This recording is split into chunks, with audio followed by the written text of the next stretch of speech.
ये भी एक अनोखी फितरत है इंसान की, जिसको अल्लाह ताला ने इस पारे में बयान फरमाया। महबूब आपने उस शख्स की तरफ नहीं देखा जो हजरत इब्राहिम से झगड़ा कर रहा था उनके रब के बारे में। झगड़ा क्यों कर रहा था? अन आताहुल्लाहुल मुल्क, क्योंकि अल्लाह ने उसे मुल्क अता फरमाया। अल्लाह ने बादशाही दिया तो वो अल्लाह के मामले में झगड़े करने लग गया। वो कहता है मैं ही रब हूं। तो हजरत इब्राहिम अलैहिस्सलाम ने फरमाया मेरा रब तो वो है जो जिंदा करता और मारता है। तो बेवकूफ ने दलील क्या दी? नमरूद कहने लगा मैं रब हूं, तो फरमाया मेरा रब वो है जो जिंदा करता और मारता है। तो कहता मैं भी जिंदा करता हूं मारता हूं, दलील क्या है?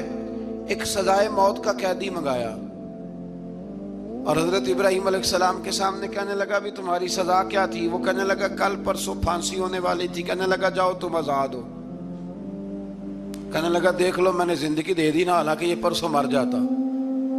और एक बेगुनाह को पकड़ा, तलवार मारी और कत्ल कर दिया। कहने लगा देखो मैं भी तो जिंदगी और मौत देता हूं। अब हजरत इब्राहिम उसकी इस दलील पर एतराज कर सकते थे। आपने खास गौर करना है बात पे। एतराज कर सकते कि तू पागल है, जिंदगी तो ये है ना कि जिसको तलवार से मारा उसे उठा के दिखा।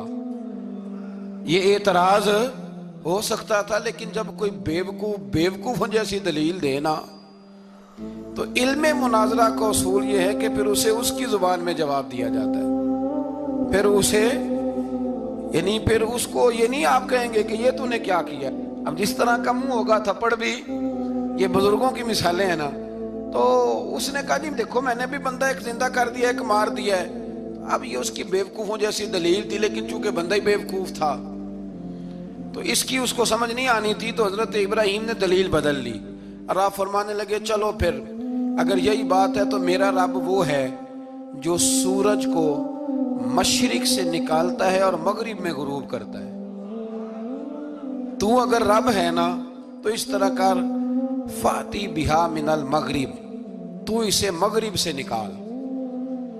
चल ये तो तूने जिंदा मुर्दा करके दिखा दिया ना, तू मगरिब से निकाल। फबुहित अल्लज़ी काफर, तो काफिर परेशान हो गया इसलिए कि वहां से निकाल सकता नहीं था। तो जब आप किसी से गुफ्तगू करते हैं ना तो उलझे नहीं, बात ऐसी करें जिसका कोई जवाब मौजूद ना हो। यहां मुफस्सिरीन ने एक बड़ी शानदार बात लिखी है। मुफस्सिरीन कहते हैं कि अगर वो ये कह देता ना यहाँ पे, क्योंकि बेवकूफ था ना, कह नहीं सका, अगर कह देता ना कि मशरिक से तो मैं निकालता हूं, तो आप अपने रब से कहें वो मगरिब से निकाले। तो मुफस्सिरीन कहते हैं अगर हजरत इब्राहिम फरमा देते ना तो रब करीम ने सूरज मगरिब से भी निकाल देना था। लेकिन फबुहित अल्लज़ी कफर, वो यहीं पे ना रह गया।